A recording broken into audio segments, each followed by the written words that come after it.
मैं मुख्यमंत्री जी से एक बात कहना चाहता हूं कि एक देश में दो प्रकार के कानून कैसे चलेंगे। तो नेताजी ने यहाँ बहुत महत्वपूर्ण मामला उठाया है। भारत में बिजली क्षेत्र का ढांचा कैसा है, इसे समझने के लिए हमें सबसे पहले संवैधानिक और व्यवहारिक दोनों पहलुओं पर गौर करना पड़ेगा।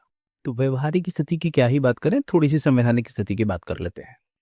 संवैधानिक स्थिति ये कहती है कि भारत में के संविधान में बिजली यानी इलेक्ट्रिसिटी समवर्ती यानी कॉन्करेंट लिस्ट का विषय है। इसका क्या मतलब हुआ? केंद्र सरकार नीतियां और कानून ढांचा बनाने का अधिकार रखती है। राज्य सरकार अपने राज्य की जरूरतों, आर्थिक स्थिति और भौगोलिक परिस्थितियों के अनुसार नियम बनाने और लागू करने का अधिकार रखती है।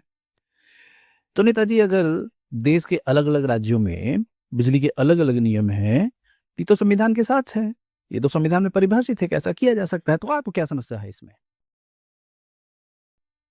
जहां तक पूरे देश में एक समान कानून की बात है, वो तो देश की संसद का काम है।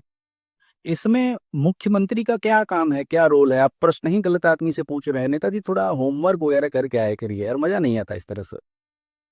रही है आम उपभोक्ता कहीं न कहीं एकदम पूरी तरह से परेशान है। और फिर मैं मुख्यमंत्री जी से एक बात कहना चाहता हूं कि एक देश में दो प्रकार के कानून कैसे चलेंगे। बिजली विभाग की धारा 147(5) कहती है कि ये विकल्प है स्मार्ट मीटर। नेताजी, एक मिनट थोड़ा रुक जाइए।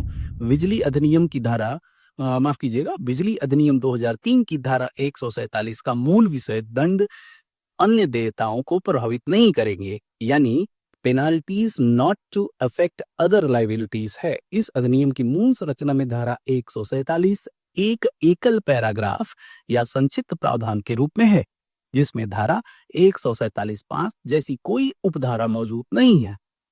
धारा 147 का मुख्य प्रावधान क्या कहता है? इस अधिनियम के तहत अगर किसी व्यक्ति या बिजली कंपनी पर कोई जुर्माना या दंड लगाया जाता है, तो वह जुर्माना देने मात्र से अपनी अन्य जिम्मेदारियों से मुक्त नहीं हो जाता।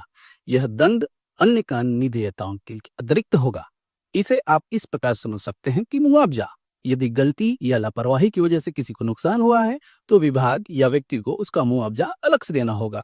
जुर्माना भरने से मुआवजा की लायबिलिटी खत्म नहीं होती है। लाइसेंस रद्द होना, यदि कोई बिजली की वितरण कंपनी जैसे बेस्कॉम इस कानून का उल्लंघन करती है, तो कोर्ट या कमीशन द्वारा जुर्माना लगाए जाने के बाद भी उसका लाइसेंस रद्द करने की कार्रवाई की जा सकती है। क्या नेताजी, क्या कानून पढ़े हैं, बताइए जरा।